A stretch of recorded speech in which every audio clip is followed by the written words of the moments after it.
So today's class will be discussing, will be continuing basically with our concept of mole.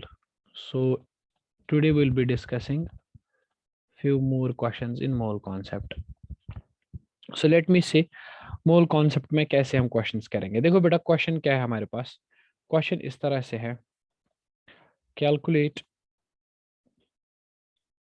number of moles. Calculate number of, इस तरह से लिखेंगे. Calculate number of atoms in say for example 54 grams of carbon 12. ठीक है. Question देखिए क्या है. Basically क्या है हमारे पास कार्बन एटम है हमारे पास. इसके हमारे पास टोटल में 54 ग्राम्स दिए गए हैं और हमसे पूछा गया है कि बताइए इसमें कार्बन के कितने एटम्स होंगे. कार्बन के कितने एटम्स इस टोटल में मौजूद होंगे. देखो बेटा क्या करेंगे. पहले देखेंगे गिवन मास क्या है. गिवन मास है 54 ग्राम. 54 ग्राम इज गिवन मास. ठीक है. उसके बाद मॉलिक्यूलर मास क्या होता है कार्बन का. That all know is 14 gram. That is molecular mass. Okay. तो हम देखेंगे पहले कि नंबर ऑफ मोल्स कितने हुए. 54 ग्राम कितने मोल्स होते हैं. तो हमें पता है नंबर ऑफ मोल्स होता है बराबर given mass divide by molar mass. Given mass हमारे पास 54 है और मोलर मास 14 है. चलो इसको 56 कर देते हैं सिंपल कैलकुलेशन के लिए ना. बस 56 है मान लो. तो कैलकुलेशन इजी करने के लिए हमारे पास हो गए 4 मोल्स. तो मतलब ये कि 54 grams of carbon means 4 moles. तो हमारे पास नंबर ऑफ मोल्स हैं 4. अब आपको पता है कि 1 मोल ऑफ कार्बन के 1 मोल में होते हैं 6.022 इंटू 10⁻23 एटम्स. तो 4 मोल्स में कितने कार्बन एटम्स होंगे. तो 4 मोल्स ऑफ कार्बन के 4 मोल्स में होंगे 4 इंटू 6.022 इंटू 10⁻23 एटम्स. ठीक है. यहां से आप कर सकते हो 4 2 आर 8 4 2 आर 8 0.46 है 24 इंटू 10⁻23 एटम्स. तो किया क्या आपने इस पूरे क्वेश्चन में. पहले जितना भी आपके पास गिवन मास था, जो भी आपके पास गिवन मास था, गिवन मास को आपने कन्वर्ट किया नंबर ऑफ मोल्स में. फिर नंबर ऑफ मोल्स को आपने कन्वर्ट किया नंबर ऑफ एटम्स में. ठीक. ये तो पता ही है. ठीक है कि आपने 3 स्टेप्स को फॉलो किया. सिंपली गिवन मास को कन्वर्ट कर दिया आपने किस में, नंबर ऑफ मोल्स में. ठीक है ना. और नंबर ऑफ मोल्स को आपने फिर कन्वर्ट कर दिया नंबर ऑफ एटम्स में. ठीक. देखो बेटा एक सिंपल शॉर्टकट भी है इस चीज को करने के लिए. शॉर्टकट भी याद रख सकते हो आप. शॉर्टकट बड़ा सिंपल है कि अगर आपको देखना होगा किसी जगह पे नंबर ऑफ एटम्स कितने हैं, नंबर ऑफ एटम्स देखने के लिए क्या कर लो. पहले देखो गिवन मास कितना है. डिवाइड बाय करो मॉलिक्यूलर मास से. हमेशा याद रखना है डिवाइड बाय करो मॉलिक्यूलर मास से और लास्ट पे फिर इनटू करो एवोगैड्रो नंबर से. ठीक है. देखो गिवन मास हो गया W, मॉलिक्यूलर मास हो गया M और एवोगैड्रो नंबर हो गया 6.022 इंटू 10⁻23. यहां से आपको शॉर्टकट से पता चलेगा कि नंबर ऑफ एटम्स कितने हैं इस शॉर्टकट से. ठीक है ना. सो शॉर्टकट बहुत सिंपल है. करना क्या है, आपको चेक करना है नंबर ऑफ एटम्स कितने हैं. तो मैंने क्या कहा करना है, पहले गिवन मास देखो कितना है, डिवाइड बाय करो मॉलिक्यूलर मास कितना है और मल्टीप्लाई कर दो किससे, मल्टीप्लाई कर दो आप एवोगैड्रो नंबर से. ठीक है ना. देखो मैं एक और क्वेश्चन दिखाता हूं, उससे ये चीज बिल्कुल क्लियर हो जाएगी. देखिए बेटा मान लीजिए आपके पास क्वेश्चन ऐसे है. क्वेश्चन इस तरह से कह रहा है calculate number of atoms in say for example 72 grams of 72 grams of magnesium. शाबाश। तो क्वेश्चन क्या है कि आपके पास मैग्नीशियम के 72 ग्राम्स हैं। शाबाश, दिस इज मैग्नीशियम। मैग्नीशियम के आपके पास 72 ग्राम्स हैं। ठीक, आपको देखना है कि इसमें एटम्स कितने हैं, काउंट करके बताना है कि इसमें एटम्स कितने हैं। ठीक है, देखो करना क्या है बेटा, सबसे पहले मैंने कहा शॉर्टकट से करते हैं, ठीक है ना। शॉर्टकट क्या कहता है, शॉर्टकट कि नंबर ऑफ एटम्स जो होंगे ना वो बराबर होगा given mass divide by molecular mass और मल्टीप्लाई करेंगे एवोगैड्रो नंबर से। ठीक है, गिवन मास कितना है 72, मतलब वहां से कितना मास दिया गया है 72। मैग्नीशियम का मॉलिक्यूलर मास कितना होता है, मैग्नीशियम का मॉलिक्यूलर मास होता है 24 ग्राम। एटॉमिक नंबर हो गया 12, तो एटॉमिक मास हो गया 24 डिवाइड बाय 24 और एवोगैड्रो नंबर हो गया 6.022 इंटू 10⁻23। ठीक है, ये हो गया 12, ये हो गया 36, ये हो गया 12 1 आर, ये हो गया 3 आर, तो that will be 3 2 R 6.63 R 18 into 10⁻23 atoms. Clear, simple है यार, बहुत सिंपल क्वेश्चन है ये। ठीक, देखो मान लो ऐसे है आपके पास क्वेश्चन है, आपसे पूछा गया है कैलकुलेट कर लो number of atoms in say for example okay let us say 230 grams of sodium metal। आपने सोडियम का एक मेटल ले लिया, सोडियम का एक मेटल, देखो बेटा सोडियम का एक मेटल ले लिया आपने, दिस इज सोडियम। और फिर आपने क्या किया, आप देखना चाहते हो कि ये जो सोडियम मेटल आपने लिया है 230 ग्राम लिया है आपने, तो आप देखना चाहते हो कि इसमें सोडियम के कितने एटम्स हैं, काउंट करना चाहते हो आप कि सोडियम के कितने एटम्स हैं। मैंने क्या कहा, शॉर्टकट क्या है, नंबर ऑफ एटम्स कैसे निकालते हैं, गिवन मास देख लो कितना है, डिवाइड करो मॉलिक्यूलर मास से और मल्टीप्लाई करो एवोगैड्रो नंबर से। गिवन मास आपके पास है 230 divide by molecular mass, sodium का मॉलिक्यूलर मास लगभग 23 होता है और एवोगैड्रो नंबर हो गया 6.022 इंटू 10⁻23, 23 1 आर 23 10 आर, तो यही हो गया 6.022 इंटू 10⁻24 एटम्स। क्लियर, सिंपल है, कोई खास बात नहीं है। ओके कुछ और क्वेश्चंस आपको दे देते हैं, जैसे कि इस तरह से क्वेश्चन कहेगा कि calculate number of molecules in say for example number of molecules आपको calculate करने हैं in say for example it is saying 128 grams of water।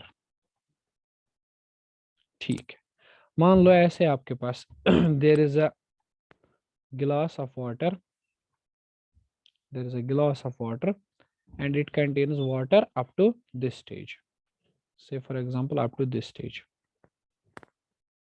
और इसमें जो वाटर है ना मान लो उसका टोटल वेट है 128 ग्राम्स। आपसे पूछा गया कि बताइए ये कितने वाटर के मॉलिक्यूल्स होंगे, इसमें वाटर के कितने मॉलिक्यूल्स होंगे। तो आपने कहा ठीक है नंबर ऑफ मॉलिक्यूल्स भी कैलकुलेट कर लेते हैं, कौन सी मुश्किल बात है। नंबर ऑफ मॉलिक्यूल्स वो हो गया given mass by molar mass multiplied by Avogadro number, same to same formula, given mass is 128, molecular mass, water का molecular mass पता है ना H2O, हाइड्रोजन का एक होता है ना molecular mass यानी 1, दो हाइड्रोजन से दो, ऑक्सीजन का होता है 16, तो हमेशा याद रखना molecular mass of water is 18 divide by 18 multiplied by Avogadro number that is 6.022 into 10⁻23। यहाँ से आप कैलकुलेट कर सकते हो कितने मॉलिक्यूल्स ऑफ वाटर हुए ये। ठीक है, बहुत सिंपल, शाबाश। जैसे कि ऐसे क्वेश्चन दे दिया, calculate okay number of molecules calculate number of molecules in 500 grams of sodium chloride. ठीक है ना, तो आपने कहा चलिए करते हैं। गिवन मास कितना है बेटा 500 gram. Molecular mass sodium chloride, sodium chloride का कितना होता है, सोडियम का होता है ना 23.5 लगभग, और क्लोरीन का होता है 35.5। ये पढ़ा था कल के लेक्चर में। तो इट विल बी 10 9 59 हो जाएगा, 59 ग्राम। ओके, तो आप निकाल सकते हो नंबर ऑफ मॉलिक्यूल्स निकालने का सबसे शॉर्टकट तरीका वो होता है given mass by molar mass multiplied by Avogadro number. Given मास कितना है, दैट इज 500। मोलर मास कितना है 59, और एवोगैड्रो नंबर कितना है 6.022 इंटू 10⁻23। कहानी खत्म, सिंपल, ऐसे कर सकते हो आप। ठीक है, तो आपसे कहा गया नंबर ऑफ एटम्स निकालो या नंबर ऑफ मॉलिक्यूल्स निकालो, या पूछा जाए नंबर ऑफ आयोन्स निकालो, तो भी ऐसे ही करना है, कोई खास बात नहीं है। ठीक है, सिंपल सवाल है। अब चलो, अब कुछ और क्वेश्चंस हैं ऐसे वाले ही। ठीक है, देखो क्या है क्वेश्चन में, कह रहा है कि देखो जैसे ऐसे है, कैलकुलेट, ऐसे होगा the molecular the mass of, suppose calculate the mass of, आपको मास करना है कैलकुलेट किसका, से for example 6.83 into 10⁻28 atoms of chlorine. ठीक है, क्लोरीन के इतने एटम्स आपको लेने हैं, इतने सारे एटम्स, और देखना है कि इनका मास कितना होगा, मतलब जितने भी एटम्स है ना, इतने 6.83 वगैरह वगैरह वगैरह सबको जमा करके मास निकालना है। देखो कैसे करोगे, पहले देखो गिवन क्या है, गिवन हमारे पास है नंबर ऑफ एटम्स, कितने एटम्स गिवन है 6.83 into 10⁻28। Okay sir, number of atoms किसके बराबर होता है, given mass bye molecular mass into Avogadro number, वही हो गया 6.83 इंटू 10⁻28। चले, गिवन मास मुझे नहीं पता है, यही तो कैलकुलेट करना है। मॉलिक्यूलर मास, क्लोरीन का मॉलिक्यूलर मास होता है 35.5, और एवोगैड्रो नंबर होता है 6.022 इंटू 10⁻23, वही हो गया 6.83 इंटू 10⁻28। तो यहाँ से देख लो W निकलेगा बराबर, कैलकुलेशन है 6.83, मेरे ख्याल से आप कर लोगे, इंटू 10⁻28, ये जाएगा डिवाइड में 6.022 इंटू 10⁻23, और ये जाएगा मल्टीप्लाई में 35.5। यहाँ से पता चलेंगे कितने ग्राम्स हैं। एक और क्वेश्चन देख लो बेटा, यही पार्ट, इसी का पार्ट है। मान लो आपसे कहा गया कि से फॉर एग्जांपल आप देख लो 6.022, या ऐसे कर लो, सॉरी चलो ऐसे करते हैं 60.22 इंटू 10⁻27 एटम्स ऑफ से फॉर एग्जांपल नियॉन, नियॉन के इतने सारे एटम्स, तो कैसे करोगे। आपने कहा कि गिवन क्या है, गिवन है number of atoms, number of atoms कितने हैं 60.22 इंटू 10⁻27। अब नंबर ऑफ एटम्स के लिए फॉर्मूला है given mass by molar mass into Avogadro number, तो वही हो गया 6.022 इंटू 10⁻27। गिवन मास नहीं पता है, मोलर मास आपको पता है नियॉन का, नियॉन का एटॉमिक नंबर 10 होता है, तो मोलर मास 20 होगा, इंटू एवोगैड्रो नंबर होता है 6.022 इंटू 10⁻23। यहाँ से निकलेगा 60 पॉइंट, अच्छा ये 60 पॉइंट है, 60 पॉइंट, तो 60.022 इंटू 10⁻27, ये नीचे जाएगा ना डिवीजन में, देखो W will be 60.022 into 10⁻27 divide by 6.022 into 10⁻23 multiplied by, यानी 20 मल्टीप्लाई में जाएगा। यहाँ से देख लो कितने ग्राम्स हो गए। बहुत सिंपल है, सिंपल, कोई खास लॉजिक नहीं है। कुछ और भी सुनो बेटा, कुछ और भी क्वेश्चंस हैं, देखो जैसे कि ये है, जैसे पूछा जाए calculate the mass of 10⁵ molecules of water. ऐसे पूछा जा सकता है कि वाटर के इतने सारे मॉलिक्यूल्स लो और उनका मास करो, वाटर के इतने सारे मॉलिक्यूल्स को इकट्ठा करके उनका मास निकालो। तो कैसे करोगे आप? सिंपल है, देखो कैसे करोगे। आप बोलोगे गिवन क्या है, बोलोगे गिवन है number of molecules. Okay, given है नंबर ऑफ मॉलिक्यूल्स, वो कितने हैं? 10⁵ मगर नंबर ऑफ मॉलिक्यूल्स मुझे पता है, given mass by molar mass into Avogadro number, वो होता है 10⁵, है ना। तो यहाँ से पता चलेगा, गिवन मास नहीं पता है, मोलर मास वाटर का होता है 18 इंटू एवोगैड्रो नंबर होता है 6.022 इंटू 10⁻23, दैट इज 10⁵।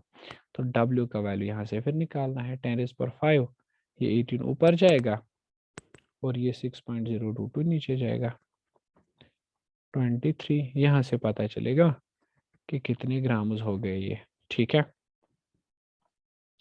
जैसे बेटा क्वेश्चन ऐसे है, क्वेश्चन ही है लेकिन थोड़ा देखेंगे, कैलकुलेट द मास ऑफ, ये पहला पार्ट था, अब दूसरा देखते हैं। कह रहा है calculate the mass of 10⁸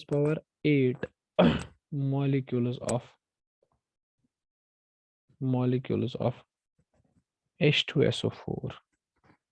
H2SO4 के इतने सारे मॉलिक्यूल्स का मास क्या होगा? आपने कहा गिवन क्या है, मैंने बोला बेटा गिवन है नंबर ऑफ मॉलिक्यूल्स, कितने हैं? 10⁸। अच्छा, नंबर ऑफ मॉलिक्यूल्स के formula given mass by molar mass into Avogadro number हो गया 10⁸। तो फिर आपने कहा कि सर गिवन मास नहीं पता, लेकिन मोलर मास तो पता है H2SO4 का, कल बताया था 96 होता है, इंटू एवोगैड्रो नंबर है 6.022 इंटू 10⁻23, ये हो गया 10⁸। तो गिवन मास हो गया 10⁸, इंटू करेंगे 96, डिवाइड करेंगे 6.022 इंटू 10⁻23 और वहां से देखेंगे कितने ग्राम उसका मास आएगा। बहुत सिंपल है, कोई खास बात नहीं। I hope you got this point up to this. चलो, यहाँ तक तो बिल्कुल क्लियर है, ठीक है ना।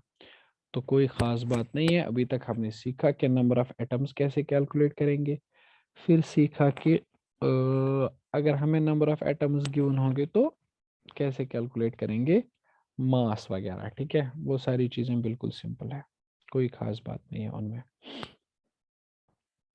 ठीक है ना। अब कुछ स्टैंडर्ड क्वेश्चंस ले लेते हैं जो बहुत ही इजी हैं, ठीक है। होप कि कल के जो लेक्चर्स हैं वो आपको याद रहेंगे, ठीक है ना। तो लेट मी से कुछ कॉन्सेप्ट्स, कुछ न्यूमेरिकल्स ले लेते हैं हम लोग, जो स्टैंडर्ड न्यूमेरिकल्स हैं। देखिए बेटा क्या कह रहा है क्वेश्चन, कह रहा है कि आपको क्या करना है, लेट अस से फॉर एग्जांपल आपको देखना है, minute, let us take this question. Okay, this is the question. It is saying that calculate the number of, I hope you will guess it, calculate the number of molecules of sulfur. Calculate the number of molecules of sulfur present in 16 grams of solid sulfur, है ना। मतलब हमारे पास sulphur है, sulphur का कितना मास हमारे पास है? 16 grams हमारे पास है, ये सल्फर है, इसके 16 ग्राम्स हमारे पास है। इसमें सल्फर ये कैसे बना होगा? सल्फर के एटम से। हमें देखना है कि कितने सल्फर के एटम्स यहाँ पे प्रेजेंट होंगे, ठीक है। तो कैसे कैलकुलेट करेंगे बेटा? देखो कैलकुलेट कैसे करेंगे, देखो गिवन मास क्या है, वहां से मास कितना दिया गया है 16 ग्राम, और अगर मैं सल्फर मॉलिक्यूल की बात करूं ना आपसे, ये आप याद रखेंगे हमेशा। सल्फर मॉलिक्यूल होता है, उसकी फॉर्मूला है S8। सल्फर मॉलिक्यूल की फॉर्मूला है S8। तो सल्फर मॉलिक्यूल का मॉलिक्यूलर मास कितना होता है? एक सल्फर का मॉलिक्यूलर मास होता है 32, इनटू करेंगे 8, क्योंकि 8 सल्फर एटम्स है ना, तो वो आ जाएगा 256 ग्राम। हाँ जी, ये हो गया मॉलिक्यूलर मास। तो फिर कैसे निकालते हैं हम लोग number of atoms? Number of molecules या number of ions? Number of molecules होता है given mass by molar mass into Avogadro number. Given mass आपके पास है 16, मॉलिक्यूलर मास है 256, और एवोगैड्रो नंबर जो है दैट इज 6.022 इंटू 10^23। तो आपको पता चलेगा दैट इज 3.7 इंटू 10^22 मॉलिक्यूल्स। देखो, people apply different sort of methods, ठीक है ना, लेकिन आपको वो नहीं करना है, आपको सिंपल जो मैं बोल रहा हूँ वही करना है, ठीक। ज्यादा खतरनाक वाले सर एक मिनट कॉन्सेप्ट्स। रुकिए।